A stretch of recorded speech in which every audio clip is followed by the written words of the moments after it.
Why Leonor's marriage could divide Spain. A line of light cuts across the marble floor of the royal palace in Madrid as morning settles in. Guards stand motionless. History breathes quietly in the walls. This is how power announces itself in Spain. Not with noise, with continuity. At the center of that continuity stands Princess Leonor of Spain.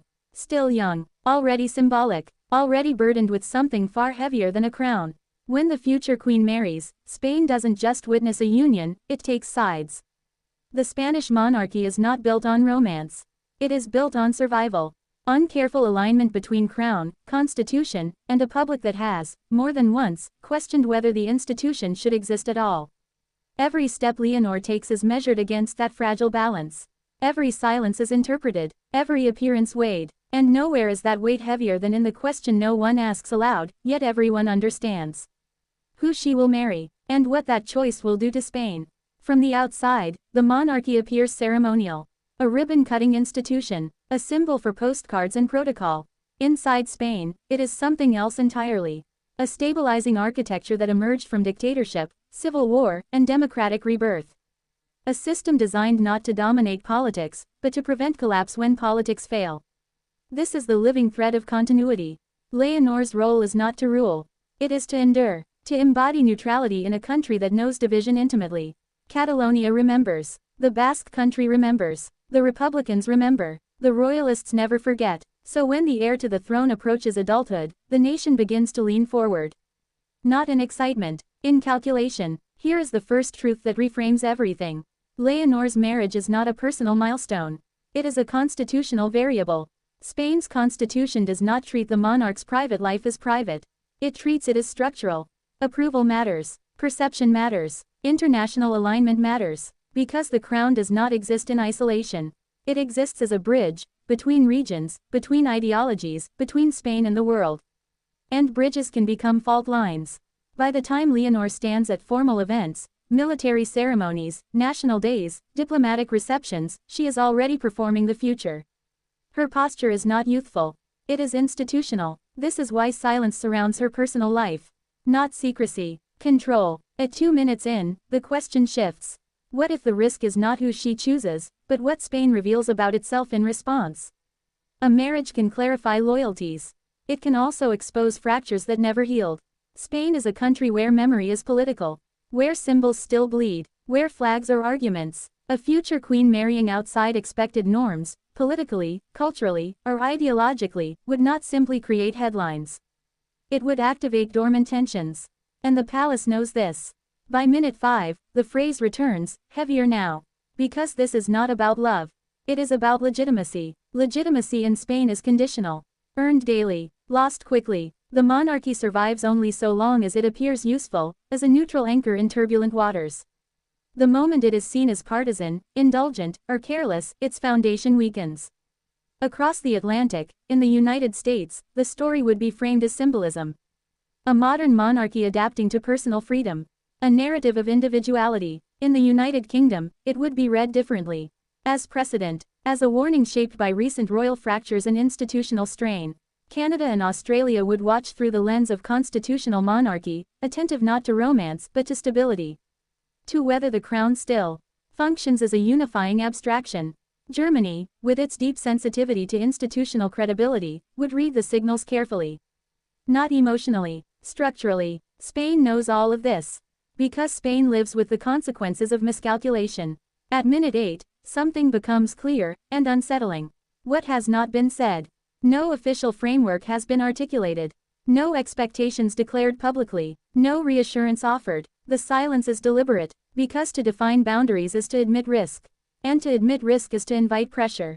Inside the institution, scenarios are modeled quietly. Outcomes imagined. Reactions mapped. What if the choice alienates conservative regions? What if it energizes Republican movements? What if it reframes the monarchy as outdated, or worse, irrelevant? Continuity is not abstract here, it is embodied in visible presence. And Leonor is that presence. At the midpoint, the tone darkens. There is a reason Spain watches this moment more closely than previous generations watched their heirs. Trust was damaged before she ever appeared on a balcony. The abdication of Juan Carlos I left scars. Not because abdication is weakness, but because opacity is. The institution survived by narrowing its margins for error. Leonor inherits a crown that cannot afford ambiguity. At 10-11 minutes, the escalation becomes unavoidable. A marriage misaligned with public expectation would not cause immediate collapse. That is not how institutions fall. They erode, quietly, legally, symbolically. Parliamentary debates would sharpen, media language would shift, regional leaders would test limits. And the monarchy, designed to float above politics, would find itself pulled downward. By minute 14, the point of no return appears. Once a marriage occurs, it cannot be undone institutionally. Only absorbed, or resisted. There is no rehearsal for this moment. No rollback. The choice locks in perception for decades. A future queen is not judged on one decision, but on what that decision signals about the institution's awareness of its own fragility. By minute 19, the future threat becomes visible. Not a coup, not revolution, a slow normalization of questioning whether the monarchy still serves its purpose. Younger generations already ask this.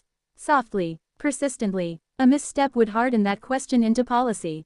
And so the crown waits, calculates, prepares, because survival of the institution is the ultimate prize. As the final minute approaches, the words return one last time. Nation split, not as a prediction, as a warning, because when Leonor eventually chooses, Spain will not be choosing with her. It will be choosing what kind of country it intends to remain. The palace lights will stay on. The guards will not move. The rituals will continue, but beneath them, something will shift. And whether that shift becomes renewal, or rupture, has not yet been decided. The palace does not speak about contingency. Institutions never do, but contingency exists all the same. Because Spain has learned, repeatedly, that continuity is most fragile at the moment it appears most secure. The crown knows this. Parliament knows this. The regions feel it instinctively. The future queen is trained not in choice, but in consequence. Every public appearance by Princess Leonor of Spain is an exercise in calibration. Tone, distance, neutrality. She is not being prepared to decide what she wants. She is being prepared to understand what Spain can withstand. This is where the conversation quietly shifts inside the institution. Marriage is no longer discussed as a personal horizon. It is discussed as timing, as sequencing, as risk exposure. Spain is not a country that breaks loudly. It fragments through process, through legitimacy slowly thinning out. The monarchy survives only when it is perceived as inevitable, not imposed, not adored, but accepted as the least destabilizing option available. That acceptance is conditional, and conditions change. Regional identity has hardened in recent years. Political language has grown less patient. The center no longer commands automatic trust. In that environment, symbolism matters more than policy. A consort is never just a person. They are a signal, of alignment, of worldview, of whether the crown understands the nation it claims to unify. This is why comparisons are quietly made, but never voiced publicly. In the United Kingdom, the monarchy absorbed strain by visibility, too much of it. In the United States, there is fascination without consequence. In Germany, institutional credibility is guarded through restraint. Spain watches all of this and draws one conclusion. Visibility must be controlled, ambiguity must be managed, and certainty, when it comes, must feel earned.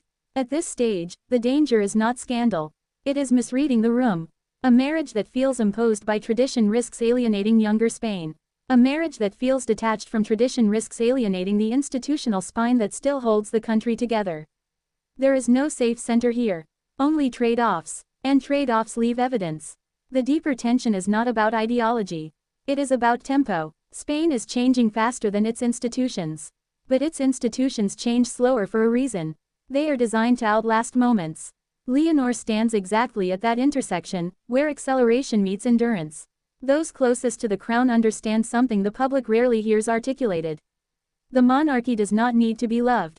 It needs to be trusted, not to surprise. That is the threshold. Once crossed, it is almost impossible to recover. This is why nothing is rushed. Why silence is preserved. Why the future is allowed to remain undefined for as long as possible. Because the longer Spain can project stability onto the crown, the longer the crown remains useful to Spain. And yet, time does not stop for institutions. Eventually, a choice will be visible. Eventually, interpretation will harden into opinion. Eventually, neutrality will be tested. When that happens, Spain will not debate the marriage itself. It will debate what the marriage says about power, continuity, and who the institution believes it serves. That debate will not happen all at once. It never does. It will appear in editorials, in parliamentary tone, in regional rhetoric, quiet at first, then persistent, and the crown will respond the only way it knows how. By standing still, by insisting on continuity, by letting time decide whether the institution still fits the country it claims to represent. This is not a story with an ending yet. It is a story suspended at the edge of decision. Because when the future queen steps forward, Spain will follow. Not because it must, but because it has decided whether the institution still deserves to be carried into what comes next. And that decision has not yet been made. What follows after decision is never announced. It is detected. In Spain, institutional shifts are first felt in tone, in what is no longer said, in how carefully words are chosen, or avoided. By the time the third movement begins, the country is no longer speculating about marriage. It is watching itself react. The monarchy understands this phase well. It has lived through it before. Public unity is never lost in a single moment. It thins, quietly, respectfully, until one day, it is simply assumed that disagreement is normal. That is the danger point. Because the crown does not survive on agreement. It survives on shared acceptance. Acceptance that the institution stands above preference. Acceptance that it belongs to everyone, even those who dislike it. This is why the future queen's role grows heavier as she says less. Every silence becomes interpretive space. Every delay becomes narrative. And narratives, once formed, are difficult to correct. International observers begin to notice the shift before Spain admits it to itself. In Washington, analysts stop describing the monarchy as stabilizing and begin describing it as symbolic. A subtle downgrade. In London, comparisons sharpen.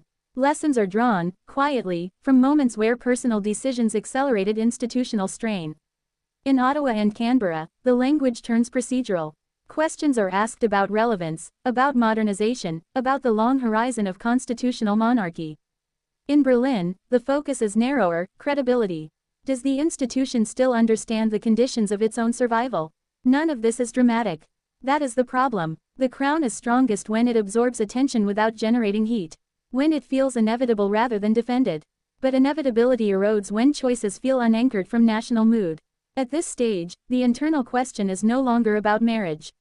It is about alignment. Does the future queen project continuity strongly enough that personal milestones dissolve into institutional rhythm? Or do those milestones begin to stand out, demanding explanation? The difference is everything. Because once explanation is required, neutrality has already weakened. Those inside the system understand the paradox. To remain trusted, the monarchy must remain predictable. But to remain relevant, it must appear alive. Balancing those two forces is the crown's oldest challenge. Leonor was educated for this tension from childhood. Not with lectures, with exposure, military academies, constitutional language, ceremonies where nothing personal is allowed to surface. The message is consistent. You are not the story. The institution is. And yet, the public does not follow institutions. It follows symbols. At this stage, Spain does not fear scandal. It fears narrative capture. A single framing, repeated often enough, that recasts the monarchy as misaligned with the country's direction.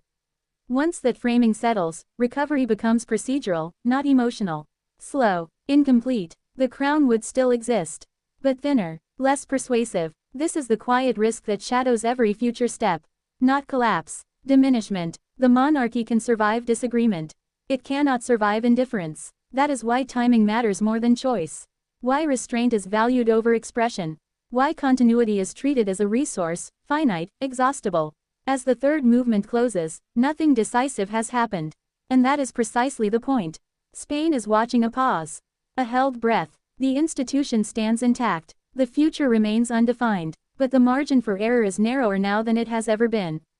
Because when the next visible step comes, it will not be judged on intention.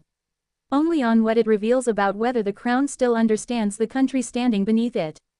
And Spain has not yet decided how much understanding it requires to keep carrying the weight of continuity forward. The final phase does not arrive with ceremony. It arrives with recognition, a moment when Spain realizes it is no longer asking what the future queen will do, but what the institution has become. By then, Princess Leonor of Spain is no longer discussed as an individual at all. She is referenced as a signal, a measure of institutional self-awareness. The monarchy has reached this point before. Not often, but always at turning moments in Spanish history. When continuity is no longer assumed, it must be demonstrated. The crown responds the only way it knows how. Through stillness. Through ritual. Through the slow insistence that the system remains intact. But stillness only works when it feels deliberate, not evasive. Across Spain, reactions settle into patterns. Some see reassurance. Others see distance. Neither reaction is loud. That is what makes it decisive. Internationally, the language firms up. In the United States, Spain is still stable, but no longer exemplary. In the United Kingdom, the lesson hardens. Personal moments can recalibrate institutions faster than policy ever could. In Canada and Australia, the question becomes long-term relevance, not immediate crisis. In Germany, the verdict is clinical. Credibility depends on coherence. None of these judgments are announced. They are inferred. And Spain understands inference. It has lived with it for generations. At this stage, the monarchy's fate is no longer tied to one decision. It is tied to whether the decision fits into a larger pattern of restraint, awareness, and constitutional humility. The institution does not need applause. It needs alignment. If alignment holds, the crown continues, quieter, narrower, but intact. If it falters, the monarchy does not fall. It fades. That is how modern institutions end. Not with rejection, with gradual replacement by indifference. And so the story settles into its final tension. Not resolution, suspension, because the future queen has not yet crossed the threshold where symbolism hardens into legacy. And Spain has not yet decided how much weight it is willing to carry forward. The palace remains. The rituals endure. The constitution holds. But beneath them all is an unresolved calculation. Whether continuity still feels necessary, or merely familiar. And that question, once fully formed, cannot be unanswered. It waits, just beyond the edge of history.